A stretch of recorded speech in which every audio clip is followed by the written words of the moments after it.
Hey, you guys, and welcome to this episode of The Rachel Cruze Show. And today we're going to be talking about which generations are feeling financially trapped. A March 2023 survey asked baby boomers, Gen X, millennials, and Gen Z if they feel like their finances control their life. And let me just tell you, the results are fascinating. So while I am a huge believer that everyone can take control of their money instead of their money controlling them, regardless of your generation, you can do it. So I wanted to unpack some of these results and talk through some of the solutions to help you get control of your money. Because if you're someone that feels like your money controls every move you make, we want to change that. All right, so the participants were asked to respond to this statement. My finances control my life. Well, 24% of baby boomers responded always or often. 39% of Gen X said always or often.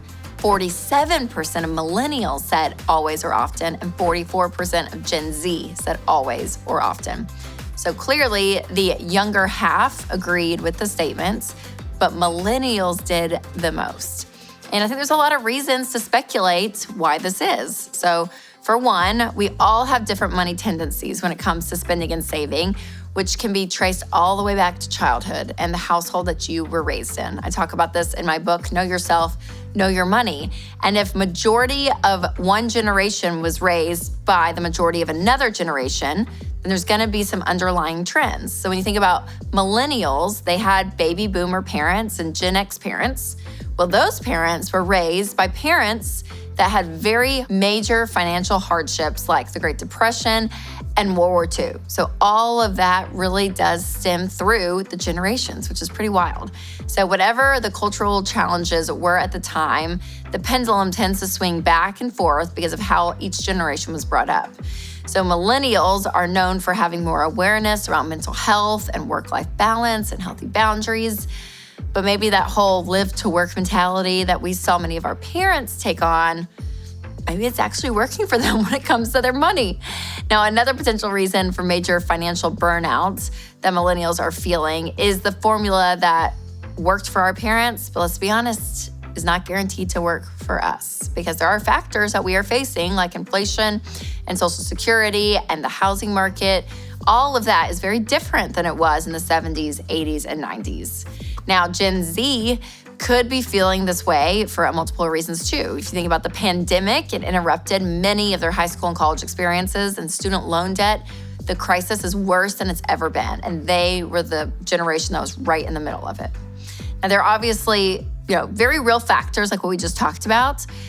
But I also want to say, regardless of your generation, if you are feeling like money is controlling you, you can take back control. So let's talk about how you can help control your money versus your money controlling you. Well, first is to accept the fact that you can't do it all. So no one can be everything to everyone all the time. And no one can afford to spend their money on everything all the time. So it might sound backwards, but actually learning how to draw boundaries around your spending brings you a lot of freedom. So you think about spring and summer, things become very social. There's lots of baby showers and birthday parties and weddings and graduation, all these things that you're invited to. And while giving is very important, but you want to understand that there's discipline in stewarding your money intentionally really well internally before going externally with it. And especially if you feel obligated to participate in something, again, you can draw some boundaries.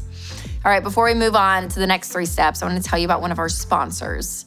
So you guys, I know that we're all looking for ways to save, especially on healthcare costs. So do yourself a favor and check out Christian Healthcare Ministries. It's biblically based health cost sharing that can keep your budget under control. Learn more today at chministries.org/budget. All right, number 2, budgeting is the next step. So boomers are actually backing me up here. 82% of boomers would rate themselves as intermediate to advanced when it comes to their level of managing a budget, which is pretty amazing. And it proves what we talk about all the time here at Ramsey is that consistency is key. And I know the word budget can sound intimidating, but I'm telling you, if you have tools around you to help you, put them around you. So like EveryDollar, for instance, it's our budgeting app. It really does take the stress and the confusion out of budgeting. And if you've never budgeted before, the app will set you up that you feel really natural and it's very intuitive. It really does help you step by step when it comes to budgeting. So make sure to check out The video and the article linked in the description. Third, develop good habits. The 7 baby steps will show you exactly how to do this. So research proves that small, wise habits are the key to positive life change. And this is exactly why we created the baby steps. So taking control of your money is a marathon. It is not a sprint. It is a process, and like anything, it is worth it. Take time to practice and have some patience.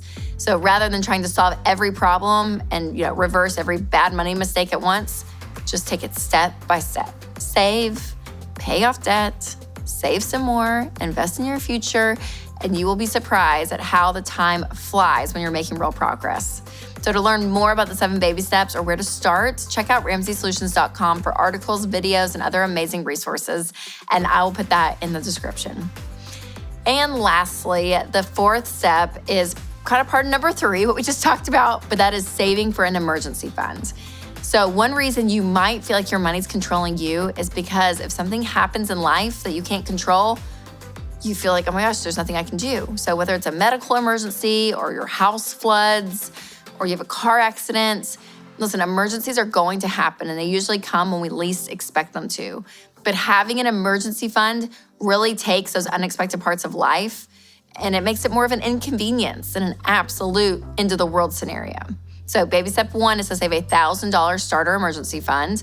And this will cover the cost of unplanned things that come up while you're paying off debt. And then after all your debt is paid off, except for your mortgage, you're gonna take that emergency fund and bump it up to 3 to 6 months of expenses for a fully funded emergency fund. All right, you guys, I hope you found that this study was really interesting. I love when they break things down generationally because you can kind of see how everyone functions and views money.